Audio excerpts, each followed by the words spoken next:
நம்ம ஏற்கனவே சில பிராக்டிஸ் எக்ஸசைஸ் பண்ணியிருந்தோம் கொஸ்டின்ஸை வச்சு. அதையோட எக்ஸ்டென்ஷனா இந்த வீடியோ நம்ம பார்க்கலாம். இப்போ இந்த சென்டென்ஸை பாருங்க. The cat is sleeping on the couch. So இதுதான் ஆன்சர். இப்போ இந்த சென்டென்ஸ் என்ன சென்டென்ஸாக இருக்குன்னா, ஃபர்ஸ்ட் இஸ் கண்டினியூஸ் ஃபார்மில் இருக்கு. We call it as a present continuous சொல்லுவோம். அகெயின் இதை பற்றி நம்ம டென்சஸ் பார்த்துட்ட பிறகு நீங்கள் ஈஸியாக உங்களுக்கு ஐடென்டிஃபை பண்ண முடியும்.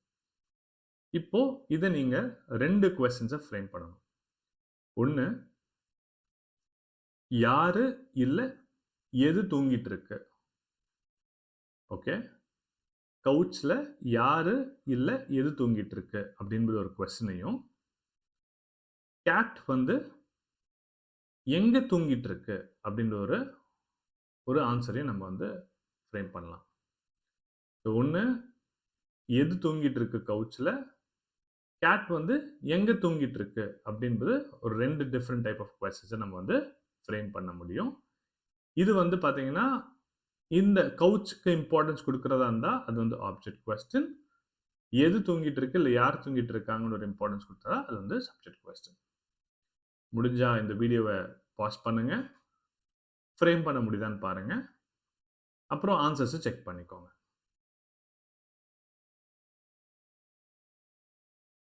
இப்போது answer, what is sleeping on the couch?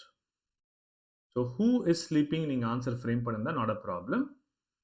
இங்கே நம்ம கேட் ஏற்கனவே தெரியும், ஸோ அதனால் வந்து நம்ம எது தூங்கிட்டு இருக்கு அப்படின்னு நம்ம தான் சொல்லுவோம். பட் ஹூ இஸ் ஸ்லீப்பிங் அப்படின்னு போட்டாலும் நாட் அ ப்ராப்ளம்.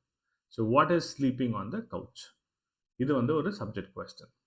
நீங்களே இந்த கொஸ்டின் அகெயின் பாஸ் பண்ணி சப்ஜெக்ட் கொஸ்டினோட ஸ்ட்ரக்சர் ஃபாலோ ஆகுதா என்பதை செக் பண்ணுங்க.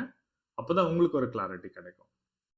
நெக்ஸ்ட், நான் ஏற்கனவே சொன்ன மாதிரி கேட் எங்கே தூங்கிட்டு இருக்கு அப்படின்னா கவுச்சில் தூங்கிட்டு இருக்கு. கவுச்சுக்கு தான் இங்கே இம்பார்ட்டன்ஸ் கொடுத்துருக்கோம் ஆப்ஜெக்டாக வந்துடுற மாதிரி. So here where is the cat sleeping? Where is the cat sleeping? The cat is sleeping on the couch அப்படின்னு ஆன்சர். ஓகே, ஸோ 2வது சென்டென்ஸை பார்ப்போம். She bought a new car last week. இது வந்து ஒரு ஹிண்ட் உங்களுக்கு கொடுக்குறேன். இது வந்து பாஸ்ட் சிம்பிள். இது வந்து பாஸ்ட் சிம்பிள். ஓகே, ஸோ இப்போ நீங்கள் அகெயின் நீங்கள் 2 டைப் ஆஃப் கொஸ்டினை ஃப்ரேம் பண்ணலாம். ஒன்று, யார் வாங்கினாங்க அப்படின்றது ஒரு சப்ஜெக்ட் கொஸ்டினாக இருக்கும். யார் வாங்கினாங்க, ஒரு காரை யார் வாங்கினாங்க அப்படின்றது வந்து ஒரு கொஸ்டின். அடுத்தது வந்து அவங்க என்ன வாங்கினாங்க, அவங்க என்ன வாங்கினாங்க. இது 2 டைப் ஆஃப் கொஸ்டின்ஸை நம்ம ஃப்ரேம் பண்ணலாம். ஒன்று, யார் காரை வாங்கினாங்க, இன்னொன்று அவங்க என்ன வாங்கினாங்கன்றது 2 டிஃப்ரெண்ட் டைப் ஆஃப் கொஸ்டின்ஸை ஃப்ரேம் பண்ண முடியும். அகெயின் வீடியோ நீங்கள் பாஸ் பண்ணுங்க, செக் பண்ணுங்க, ஃப்ரேம் பண்ணுங்க. உங்களோட கொஸ்டினை ஃப்ரேம் பண்ண முடியுது பாருங்க. அதுக்கப்புறம் again check with the answers.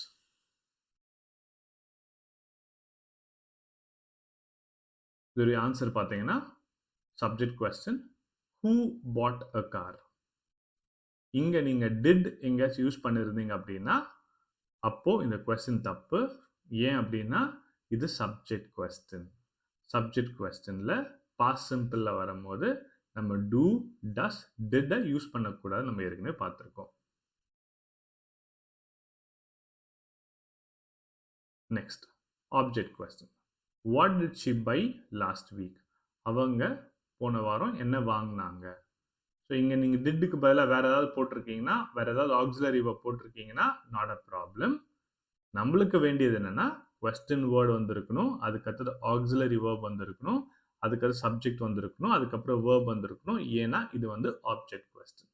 இந்த ஆக்சிலரி வேர்ப் நீங்கள் என்ன போட்டிருந்தாலும் உங்களுடைய ஆன்சர் வந்து கரெக்டுன்னு இப்போதைக்கு ஞாபகம் வச்சுக்கோங்க. ஏன் அப்படின்னா இது நம்ம இன்னும் தெரிஞ்சுக்கல. டிட் எங்கே யூஸ் பண்ணுறது, டஸ் எங்கே யூஸ் பண்ணுறது, இல்லை வில் எங்கே யூஸ் பண்ணுறது நம்ம யூஸ் பண்ணலாம். அதுக்காக இதை வந்து நீங்கள் இப்போதைக்கு இதை நீங்கள் கரெக்டுன்னு போட்டுக்கலாம். ஆனால் இந்த ஸ்ட்ரக்சரை உங்களோட கொஸ்டினில் இருந்திருக்கணும். அதாவது கொஸ்டின் வந்திருக்கணும், அதுக்கடுத்து ஆக்சிலரி வேர்ப் வந்திருக்கணும். இப்போ இந்த சென்டென்ஸை பார்ப்போம். இதுதான் answer. The flowers in the garden are blooming beautifully. The flowers in the garden are blooming. Blooming na verb. Bloom na பூக்கிறதுன்னு சொல்லலாம். ஸோ இதை ரெண்டா நம்ம பிரிக்கலாம். ஒன்று, எது ப்ளூம் ஆயிட்டு இருக்கு, எது ப்ளூம் ஆயிட்டு இருக்கு, யாரு இல்லை எது ப்ளூம், ஒரு ஆக்ஷன் செய்யறது, அது வந்து சப்ஜெக்ட் கொஸ்டின் சொல்லுவோம். ஸோ எது ப்ளூம் ஆயிட்டு இருக்கு,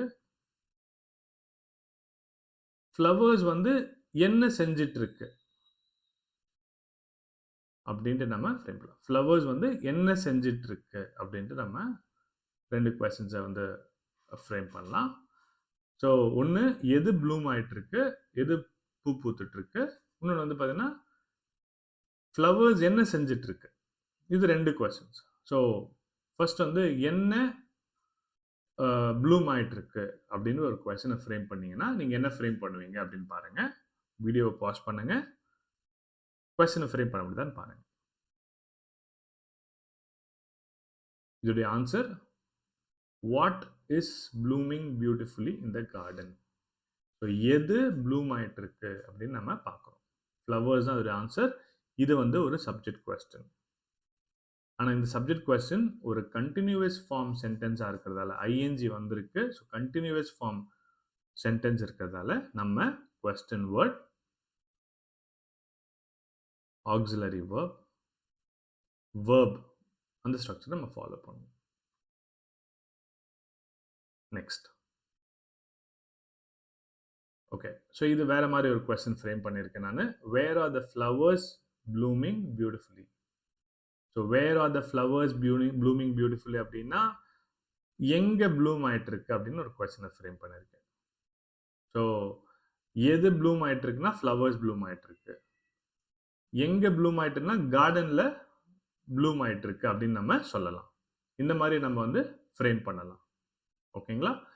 ஸோ இந்த மாதிரி ரெண்டு டைப் ஆஃப் கொஸ்டின்ஸை நம்ம ஃப்ரேம் பண்ணலாம். ஆனால் ஜென்ரலாக சென்டென்ஸ் வச்சு நம்ம கொஸ்டின்ஸை ஃப்ரேம் பண்ணணும்னா எப்படி வேணாலும் நம்ம கொஸ்டின்ஸை ஃப்ரேம் பண்ண முடியும். நம்மளால வந்து என்ன மாதிரி கொஸ்டின்ஸும் நம்ம ஃப்ரேம் பண்ணலாம். இட்ஸ் ஆல் டிபெண்ட்ஸ் ஆன் எதுக்கு நம்ம இம்பார்ட்டன்ஸ் கொடுக்குறோம், அதை பொறுத்து தான் நம்ம கொஸ்டின்ஸை ஃப்ரேம் பண்ணுறது. Okay, next question. He is studying for the exams at the library. So இதுவும் ஒரு கண்டினியூவஸ் ஃபார்ம் ஆக இருக்கக்கூடிய ஒரு சென்டென்ஸ். ஃபர்ஸ்ட் வந்து யாரு படிச்சுட்டு இருக்காங்க. ஸோ இது வந்து ஒரு சப்ஜெக்ட் கொஸ்டின் நம்ம ஃப்ரேம் பண்ணலாம். யாரு சப்ஜெக்டா, யார் வந்து இந்த ஆக்ஷனை செய்கிறாங்க அப்படின்றத நம்ம ஃப்ரேம் பண்ணலாம். அடுத்தது வந்து அவர் என்ன படிச்சுட்டு இருக்காரு, அவர் என்ன படிச்சுட்டு இருக்காருன்னு கேட்கலாம், இல்லை எங்க படிச்சுட்டு இருக்காரு கேட்கலாம். எப்படி வேணாலும் நம்ம ஃப்ரேம் பண்ணலாம். ஆனால் ஃபர்ஸ்ட் கொஸ்டின் சப்ஜெக்ட் கொஸ்டின் யாரு அப்படின்றத நம்ம இம்பார்ட்டன்ஸ் கொடுப்போம். இதோடைய ஆன்சர் வந்து பார்த்தீங்கன்னா who is studying for the exams at the library. யார் வந்து எக்ஸாம்ஸ்க்காக படிச்சுட்டு இருக்காங்க. ஸோ இது வந்து சப்ஜெக்ட் கொஸ்டின்.